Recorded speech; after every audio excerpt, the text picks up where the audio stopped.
All right, here we go. Hello, everyone. My name is Dr. Marty Kotler. I want to thank you for attending this webinar on how to create a coding and billing compliance manual. Just a quick disclaimer before we get going. The information in this webinar is for educational purposes. It's not intended to substitute your decision making, your billing protocols. It's not legal advice. CPT is a registered trademark of the AMA, and every attempt has been made to make certain that the information in this webinar is 100% accurate. However, it's not guaranteed. We have a lot of people listening to this webinar. Some of you are past attendees of our webinars and seminars. Some of you are members of Target Coding, and some of you are brand new to my company. So let me tell you a little bit about myself before we get going. I'm a chiropractor. I practiced for 16 years prior to starting my company, Target Coding. I'm also a certified professional compliance officer and certified billing and coding specialist. My area of expertise is in billing, coding, compliance, Medicare, durable medical equipment, HIPAA.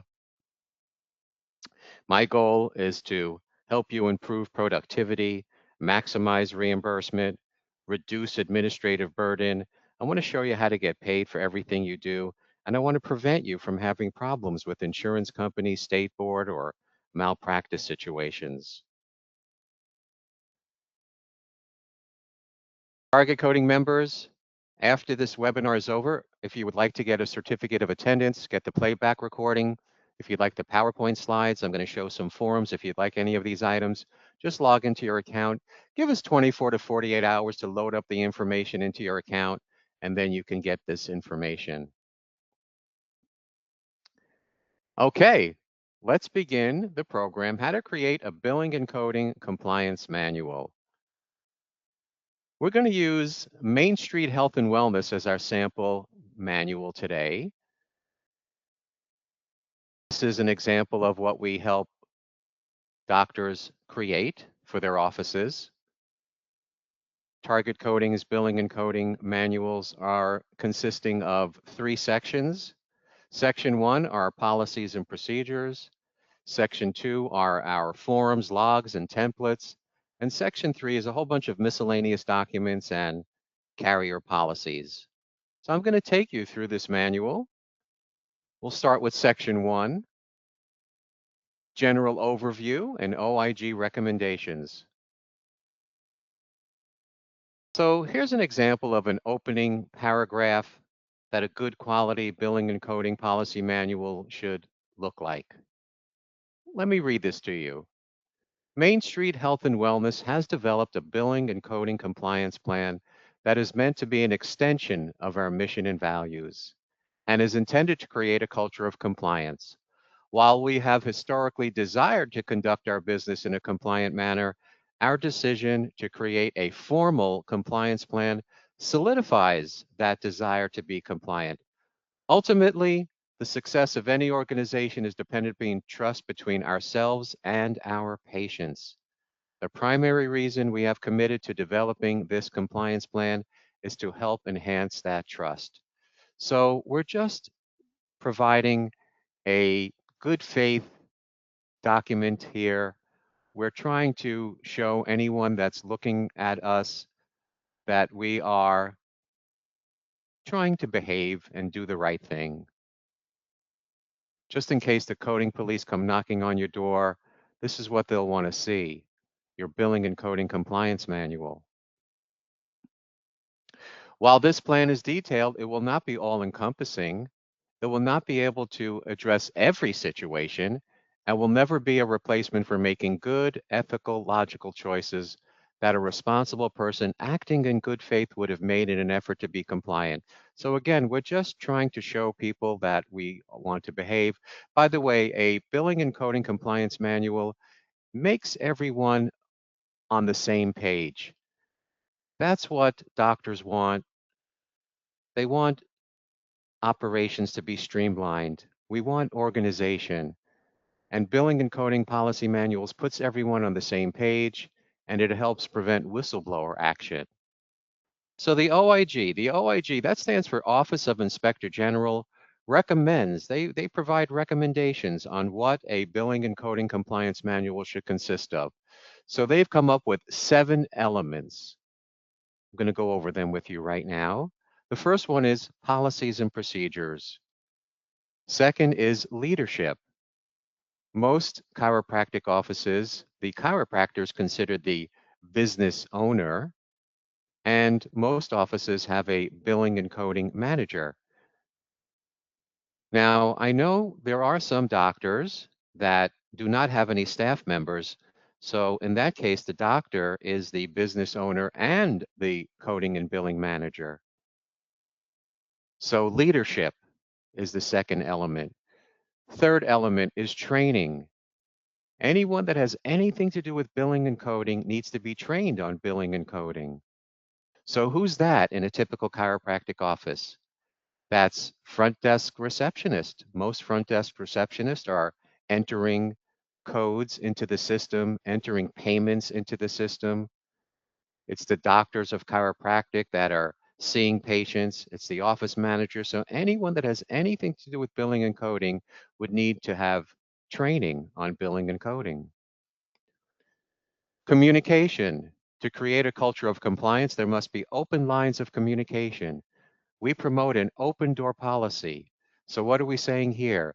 If any staff member, any employee has an issue with billing and coding, they should be able to go up to the business owner or the billing and coding manager and say, hey, I don't think we're billing right. Something doesn't seem compliant, and you should be able to discuss that issue and take action if it's a concern. Number 5, disciplinary actions. Unfortunately, there are times where staff members need to be disciplined. I'm working with an office right now where the associate chiropractor is not documenting properly. We've gone through training, 3 trainings, and this associate doctor is still not documenting properly. So there needs to be some disciplinary action that's going to take place. So there'll be zero tolerance for employees who commit compliance violations. Number 6, auditing and monitoring. That's probably the most important part of a compliance manual. We're going to go into detail on that in a few minutes. And if there's an issue, if there's a concern, how do you investigate it? What steps need to be taken? Back to the billing and coding office manager. So this person has a very important role.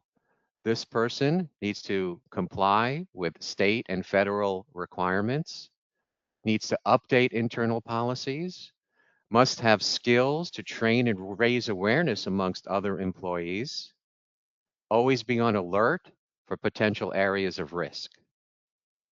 And the billing and coding office manager will need to attest to following the office policies and procedures by signing a form. This is form number 1. It's the billing and coding office manager acknowledgement form. I'm going to show you what that looks like in a few minutes. A good quality billing and coding policy manual should have a mission statement. I've put together one. You may like the one that you see on your screen and modify it for your practice. Let me read it to you. The mission of Main Street Health and Wellness is to provide the members of our community with high quality, affordable health care in a comfortable and caring environment. Our goal is to not only alleviate symptoms, but more importantly, inspire and educate our patients to become active participants in their own well-being. Every person carries the inborn potential to be truly healthy. Our purpose is to help the natural ability the body has to heal itself. How about that? Do you like that? Feel free to use it if you would like.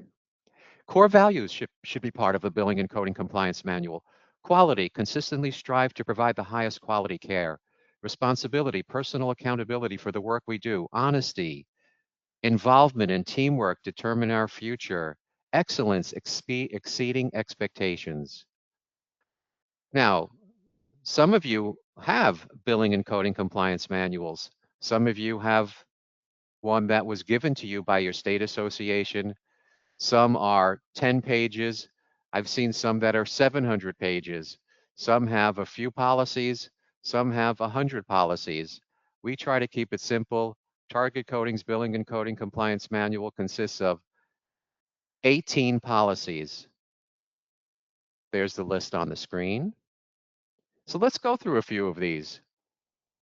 Most of these, you don't really need to do too much. Most of these, you don't have to take action. What you need to do is read them, attest to them, and you move on. There are a few that you need to take action. The first one is pretty straightforward. We'll start easy with quality of care. Policy number one. Our policy is to provide our patients with the highest quality care. How are we going to do that?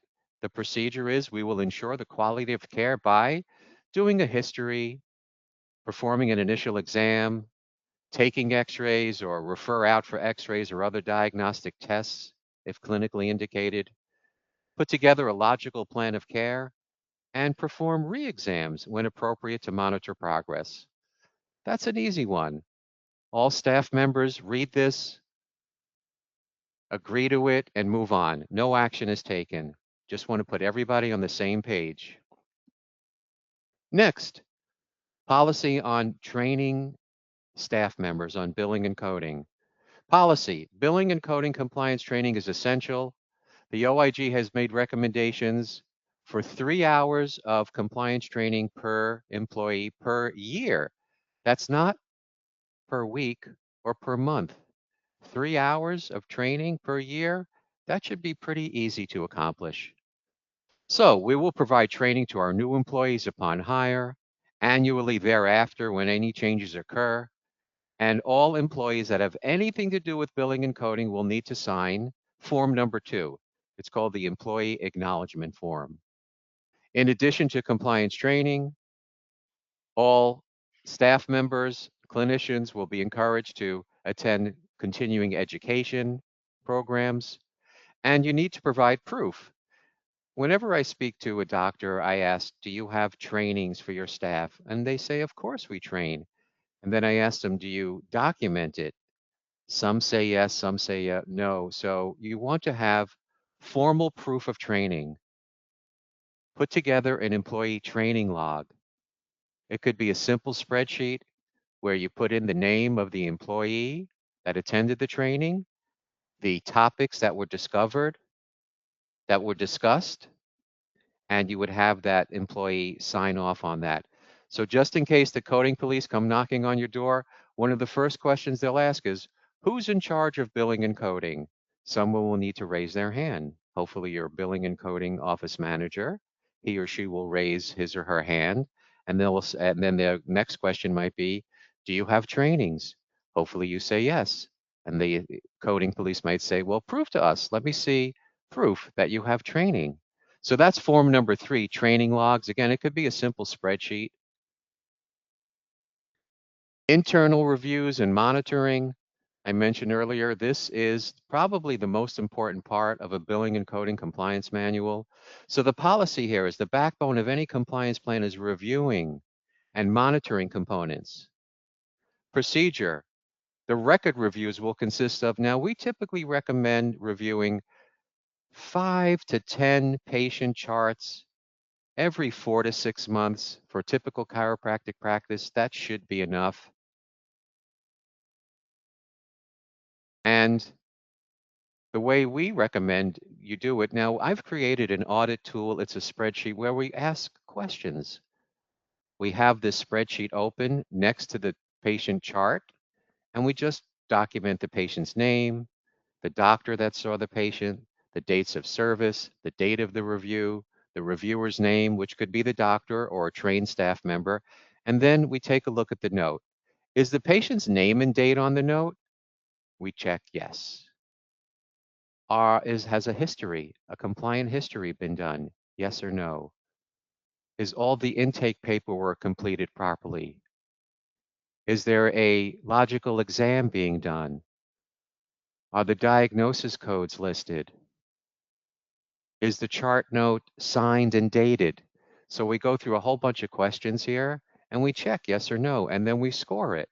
So we come up with 82%, or we could use letters A, B, C, and we do this 5 to 10 patient charts every 4 to 6 months for typical practice. Now, we work with some offices that see high volume, and they may need to review 10 to 20 charts. Next policy is on a patient has a concern. Does that happen? Of course that happens. Hopefully it doesn't happen in your practice, but it's not unusual for a patient to be concerned about fees. That's usually the main concern. Or sometimes a patient might say, you billed an insurance company for a service I wasn't even in your office. So that's a concern. Now, if you could handle the concern verbally, for example, the patient says, why do you charge my insurance company so much for x-rays? If you could handle that verbally and it could be taken care of, great.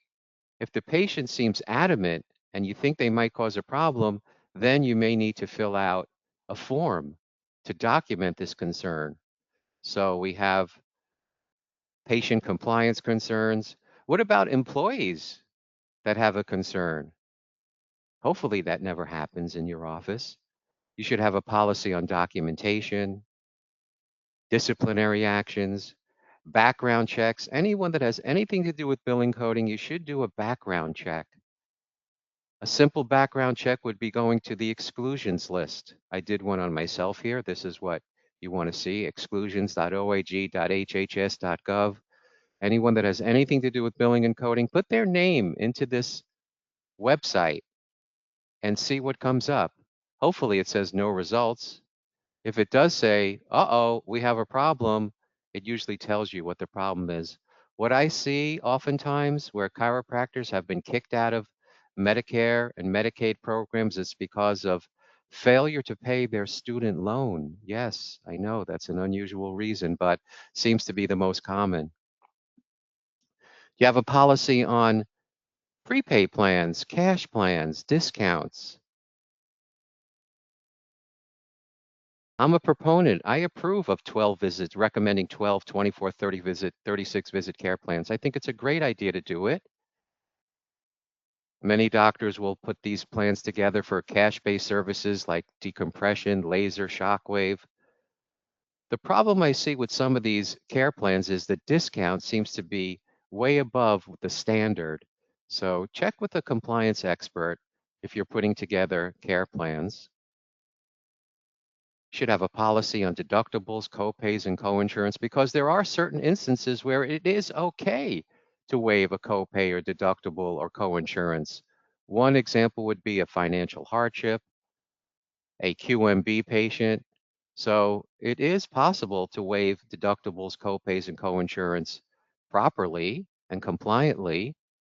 It's the routine waiver of deductibles and copays and coinsurance that's inappropriate. Doing something like this. All the police officers that come into the office, we're not going to collect the deductible. That's not okay. All the teachers that come in, we're not going to collect the copay. All the patients that come in with really, really good insurance, we're not going to ask them to pay anything. We're going to accept insurance as payment in full. That's inappropriate. Stay away from that. And some doctors try to be nice guys. So here comes Mrs. Smith. She's committed to a 36 visit care plan and she has a $500 deductible. So we're going to waive the deductible because she's going to come in 36 times. Don't do that. You may think you're being a nice guy. An investigator doesn't look at it that way. They could look at it this way. You took $500 cash, you put it in an envelope, and you handed it to the patient on their first visit by not collecting the deductible. So what's that considered? Yeah, you got it. That's considered a kickback. And what does that do? That could violate the anti-kickback statute. So there's other policies that should be in a billing and coding compliance manual on Stark, record retention, typically 7 years, corrective action plans. There may be services specific to your practice. Some doctors will do full spine adjustments, but only bill 98940. Explain that in your policy manual. exit interviews if that's possible. Let's go over to section 2, forms, logs, templates. Here's a sample for your billing and coding office manager is going to attest that they're going to follow the rules. They're going to mitigate risks. They're going to test that they've reviewed and understand the responsibilities of billing, of being the office manager. Sign and date the note, the form. All employees should sign a form like this, employee acknowledgement form, that they're acknowledging that they've read the policies and procedures. They agree to follow the policies and procedures. Failure to sign this form shall be grounds for termination. Acknowledgement, I acknowledge that I reviewed the office policy and procedure manual. I understand the manual. I agree to follow the office policies and procedures. I will report any known compliance concerns to the compliance officer or billing manager. I mentioned a patient has a complaint about your fees. You billed an insurance company. They didn't realize you were going to bill the insurance company. They think you billed too much. So you may need to fill out a patient complaint incident report form. Sometimes this has happened where a patient comes out to the front desk and says, I'm never coming back here again. You guys are ripping off my insurance company, and I'm going to report you to the insurance company. So you'd have to document that. Hopefully that never happens. Section 3 are carrier policies and compliance documents. We recommend adding to your billing and coding compliance manual the policies from the insurance companies that you bill. Most of you see Medicare patients, so download the Medicare Part B guidelines and add them to your policy manual. Now, our policy manual, we provide two ways. You get a hard copy 3-ring binder, and you also get the entire manual digitally because we have some doctors that like the paper. They want to touch the manual. We have other clients that they want to go green. They don't want anything on paper. They want everything digital. So what we do is we give you both and you decide which one you prefer. So we recommend documenting or putting into your compliance manual, insurance company policies from Blue Cross Blue Shield if you bill them, Aetna, Cigna, United Healthcare. Another document we strongly recommend that you add to your billing and coding compliance manual is the American Medical Association documentation guidelines on exams and re-exams. There you go. There's what it looks like. This is about 25 pages, and it goes over the time component, medical decision-making component. These guidelines are much easier to follow than the previous ones. These got updated back in 2021. Other items that I would recommend you add to your compliance manual is information about the no surprise law, good faith estimates, also known as financial care plans, your ABN forms, Medicare Advantage Plan financial policies. The OIG has a policy on discounts, free services.